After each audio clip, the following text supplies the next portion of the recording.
السلام علیکم. F block college کی سیکنڈ ایئر سائیکالوجی کی طالبات، آپ کی ٹیچر سمینہ اشرف آپ سے مخاطب ہے.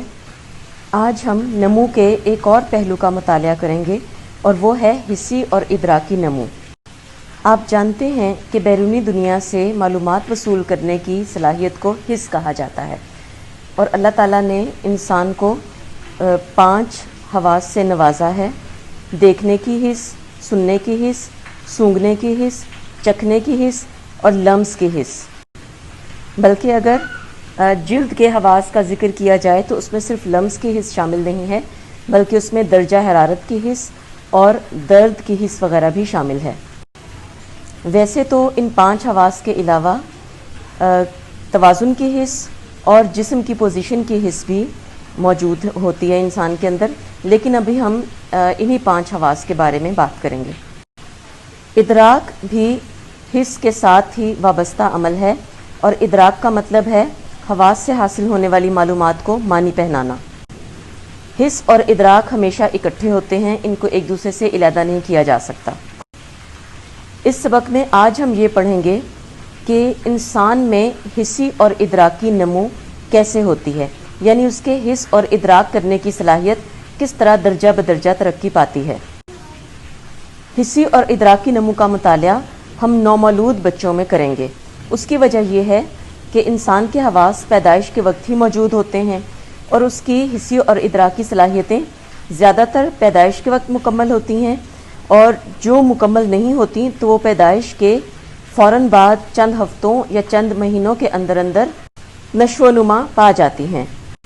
تو ہم دیکھتے ہیں کہ بچوں میں یہ حسی ادراکی نمو کس طرح ہوتی ہے. اس میں ہم ان حواس کے بارے میں پڑھیں گے: لمس کی حس کی نمو، درجہ حرارت کی حس کی نمو، درد کی حس کی نمو، ذائقے کی حس کی نمو، سونگھنے کی حس کی نمو، سننے کی حس کی نمو اور بصارت کی حس کی نمو. طالبات، اس وقت میرے پاس چونکہ تصویریں موجود نہیں ہیں، اس لیے میں آپ کو کتاب میں سے ہی پڑھاؤں گی.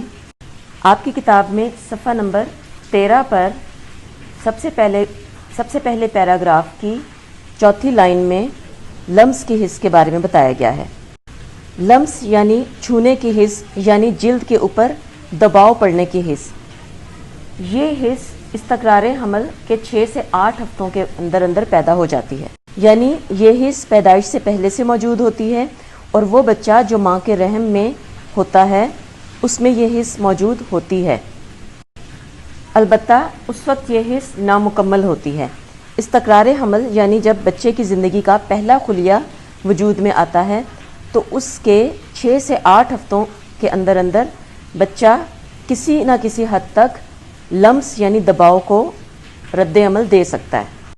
اس کے بعد حمل کے 13ویں سے 14ویں ہفتے تک سر کے پچھلے اور اوپر کے حصے کے علاوہ باقی تمام جسم لمس کے لیے حساس ہو جاتا ہے، یعنی سر کا پچھلا حصہ اس وقت لمس کو محسوس نہیں کر سکتا، لیکن باقی جسم محسوس کر سکتا ہے.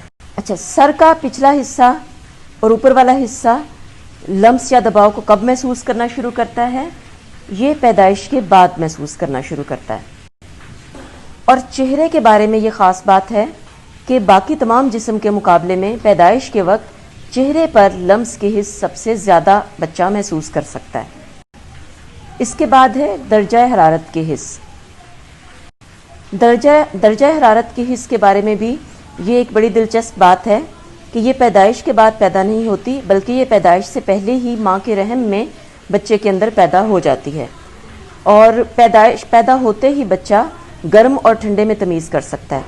اور اس بات کا ثبوت کہ یہ پیدائش سے پہلے ہی بچے کے اندر موجود ہوتی ہے، اس بات کا ثبوت یہ ہے کہ وہ بچے جو وقت سے پہلے پیدا ہو جاتے ہیں، یعنی 9 مہینے کے ٹائم سے پہلے 7 یا 8 مہینہ ہی جو رحم میں گزارنے کے بعد اس دنیا میں آ جاتے ہیں، وہ بچے بھی گرمی اور سردی کو محسوس کر سکتے ہیں.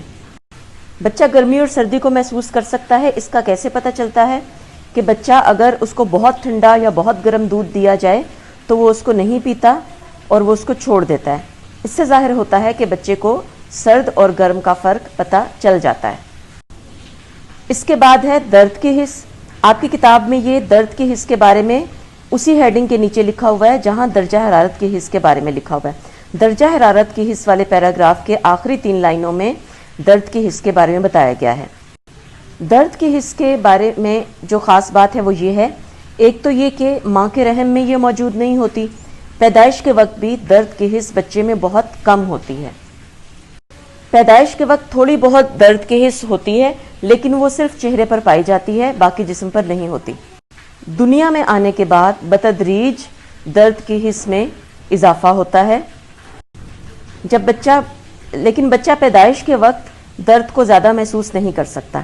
یہی وجہ ہے کہ پیدا ہونے کے 1-2 ہفتے کے اندر جب بچے کا ختنہ کر دیا جاتا ہے تو اس کو بے ہوش کرنے کی اس وقت ضرورت محسوس نہیں ہوتی۔ اس کے بعد ہے ذائقے کی حس، یعنی چکھنے کی حس۔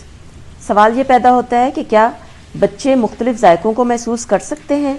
کیا وہ میٹھے، کڑوے، نمکین، کھٹے میں محسوس کر سکتے ہیں؟ اور وہ یہ کب محسوس کرنا شروع کرتے ہیں؟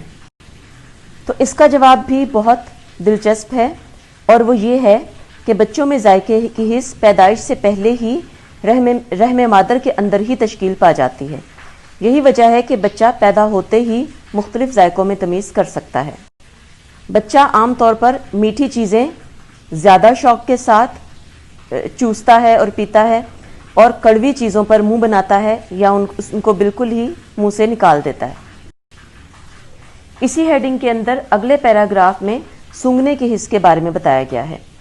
کیا بچے مختلف خوشبوؤں کو سونگھ سکتے ہیں اور پہچان سکتے ہیں؟ جس طرح ہم بڑے لوگ مختلف خوشبوؤں کو سونگھ کر پہچان سکتے ہیں کہ یہ گلاب کی خوشبو ہے، یہ کسی اور چیز کی خوشبو ہے، یہ بدبو ہے وغیرہ، تو اس کے بارے میں بھی ماہرین نفسیات کا یہ خیال ہے کہ جو پیدائش کے وقت بچوں میں سونگھنے کی حس کافی حد تک موجود ہوتی ہے۔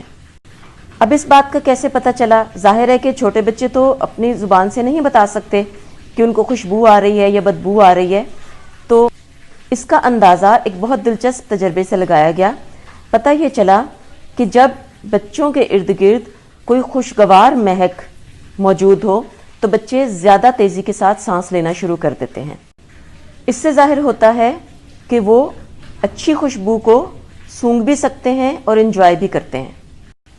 تجربات سے پتہ چلا ہے کہ بچے مختلف قسم کی بو، مثلاً ایسیٹک ایسڈ، فینائل، ایتھائل الکحل اور سونف کی خوشبوؤں میں فرق محسوس کر سکتے ہیں، اور جب ہم بڑے ہو جاتے ہیں تو ظاہر ہے کہ ہم لاتعداد قسم کی خوشبوؤں میں فرق کر سکتے ہیں۔ یاد رکھیے، سونگھنے کی حس کو شامہ کی حس بھی کہا جاتا ہے۔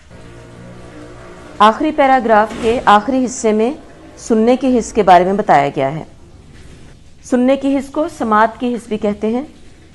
سننے کی حس بچوں میں کب پیدا ہوتی ہے؟ کیا پیدائش سے پہلے ہی پیدا ہو جاتی ہے؟ کیا پیدائش کے وقت موجود ہوتی ہے یا کچھ مہینوں کے بعد بچہ سننے کے قابل ہوتا ہے؟ تو تجربات سے یہ ثابت ہوا ہے کہ بچے پیدائش کے وقت مختلف آوازوں کو سن سکتے ہیں، یعنی سماعت کی حس بچے ماں کے رحم سے ہی مکمل طور پر لے کر آتے ہیں۔ آپ نے نوٹ کیا ہوگا کہ نومولود بچے کے پاس اگر کوئی زوردار آواز پیدا کی جائے تو بچہ ایک دم سے اپنے ہاتھوں پیروں کو بھینچ لیتا ہے، یعنی وہ خوف کا رد عمل پیش کرتا ہے۔ تو اس سے ظاہر ہوتا ہے کہ بچے آوازوں کو سن سکتے ہیں۔ اسی طرح تجربات سے یہ پتہ چلا ہے کہ بچے خالص اور مرکب آوازوں میں تمیز کر سکتے ہیں۔ خالص آواز کا مطلب ہے کہ یعنی کوئی ایک آواز، کسی ایک شخص کی آواز، اور مرکب آوازوں کا مطلب ہے کہ ملی جلی بہت مختلف قسم کی آوازیں، یعنی شور وغیرہ۔ تو بچے کسی ایک انسان کی آواز اور بہت ساری ملی جلی آوازوں میں فرق کر سکتے ہیں۔ اس کے علاوہ بچے مدھم اور سریلی آوازوں کو بھی پہچان سکتے ہیں۔ جب ان کو لوری دی جائے یا ان کے پاس ہلکا سا کوئی گانا وغیرہ گنگنایا جائے تو وہ اس کو پہچان سکتے ہیں۔ مدھم اور سریلی آوازوں کو بچے پسند کرتے ہیں، اور ایسی آوازوں کو سن کر بچوں کو عموماً نیند جلدی آ جاتی ہے۔ تجربات سے یہ بھی پتہ چلا ہے کہ بچے آواز کا ارتکاز بھی کر سکتے ہیں۔ آواز کے ارتکاز کا مطلب یہ ہے کہ بچوں کو یہ پتہ چل جاتا ہے کہ آواز کس طرف سے آ رہی ہے، دائیں بائیں، پیچھے یا سامنے سے۔ بچوں، اس کے بعد ہے بصری حس، یہ ہم اگلے لیسن میں پڑھیں گے انشاءاللہ۔